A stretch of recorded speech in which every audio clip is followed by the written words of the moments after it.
pass from Havili was magic. The shift on for Crotty. Boom, far down you go, Quackett Smith. Me, oh my, I have enjoyed that. Yes, boy. Sit back, relax, put your belt on, enjoy the show. Welcome to Season 4, Episode 2 of the Draft Rugby podcast, where we discuss Fantasy Super Rugby, the game they play online in heaven. You can find the website at draftrugby.com and get after us on the socials at Draft Rugby across pretty much every platform. Tonight, it's just the dream team with Cargie not able to join us as he puts in the big hours to freshen up our website. How good does that feel? It's good. This is going to be the best podcast ever. For sure. So he's jumped in early, but Nelson, how are we going? Yeah, doing really well, knowing I don't have to listen to Craigs all this pod. Yeah, I'm looking forward to it too. You doing well? Fantastic, thank you. Yeah. In all seriousness, though, it is a bit of a shame not having Craigs here to rein us in. So hopefully we don't get too carried away arguing live on a podcast.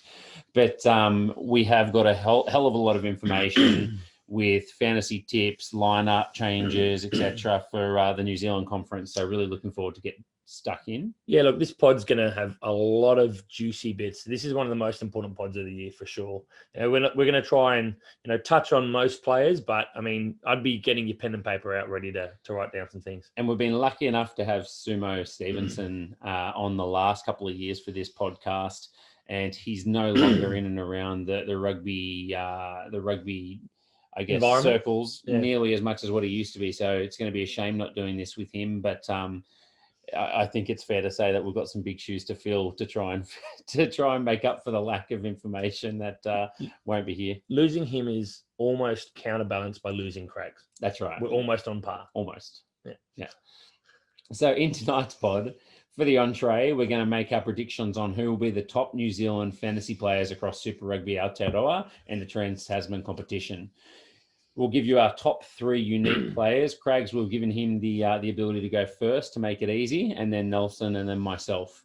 For the main course, we're deep diving into the 5 New Zealand franchises, their team ins and outs, their best lineups, and keeping you up to date with our stock market. So who's rising, falling, and some smokies in there as well. And then finally, for dessert, we'll give you our predictions for the New Zealand Conference rankings, who's going to make Super Rugby Aotearoa the final, and how the New Zealand teams might fare in the Super Rugby Trans-Tasman competition that follows. Which we all know can't be too good against the Aussie sides. That's right. Yeah. So without further ado, the entree. So predictions for the top 3 fantasy players of the Kiwi Conference. We wanted to make it easy on Craigs. So he's gone first. He's picked. Hold on. Are we going for last year no, first? Yeah, you're jumping the gun. Oh, so 2020, I wanted to see how good we were last year. So Cargie went Sevu Reece. Have you got the table up there for me? Sevu Reece. Sevu Reece. That's for Sevu Reece. Yeah, okay, go average. No, go average. That's fair, because they played different amounts of games. No, but they went different amounts of games. So Sevu Reece, if you scroll down, is he even on the first page? Damien McKenzie, you said, and Akira Ioane as well. So Sevu Reece is in there about, 20th, 15th? Akira Ioane and Damien McKenzie anywhere to be seen? No, I mean, Damien McKenzie's definitely on the top page. Akira Ioane slightly below Sevu. Yeah, and D-Mac's not on the first page, not even close. So he was awful for, 30 running? Yeah, I'd say it's a fail. You, Nelson, went Braden Enor. I don't think he scored any points last year, did he? Braden Enor. Yeah, he's right up there. Anton Leonard-Brown and Shannon Frizzell. Frizzy was up there. Frizzy was top. He was top 6.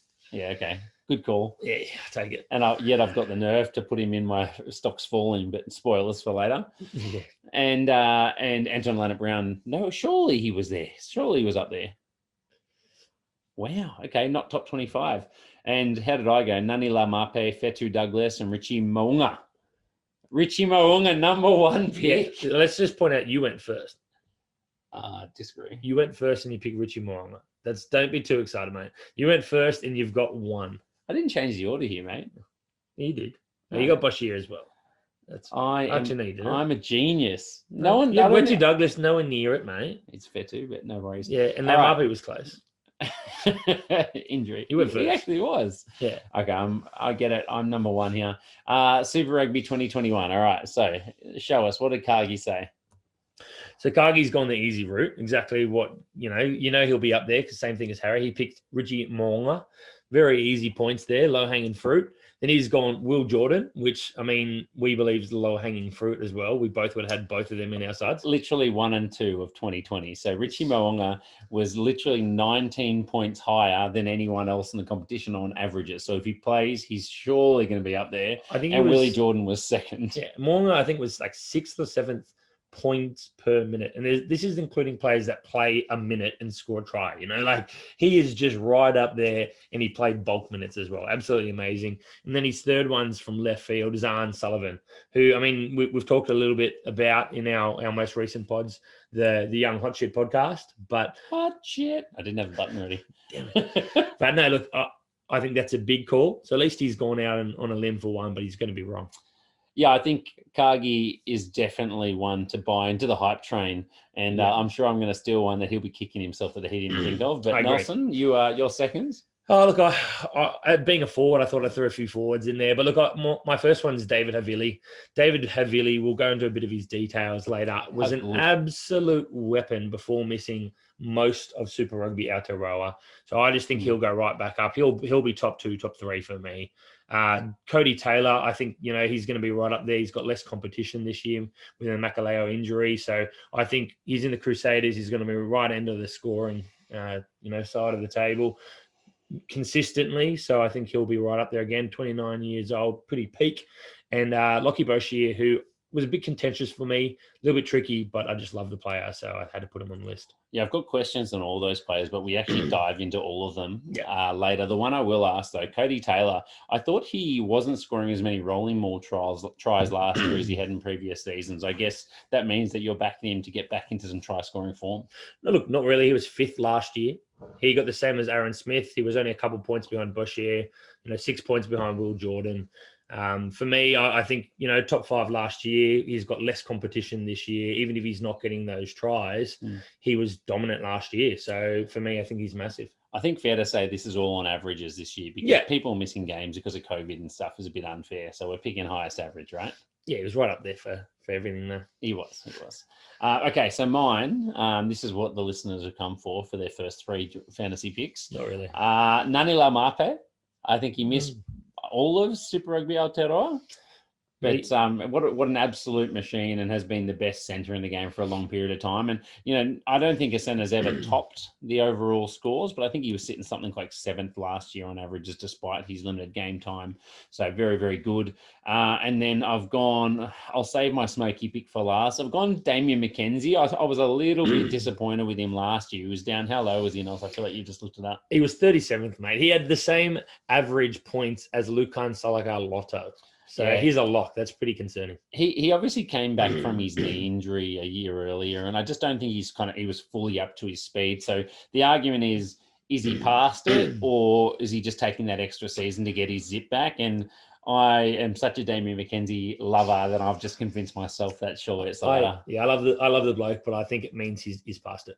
I think he's just lost that little bit of toe. Oh, well, that's why you didn't pick him. You left him for me, so I'll be right again. Yep. And finally, the man that Cargie definitely should have picked over Zahn Sullivan. I agree.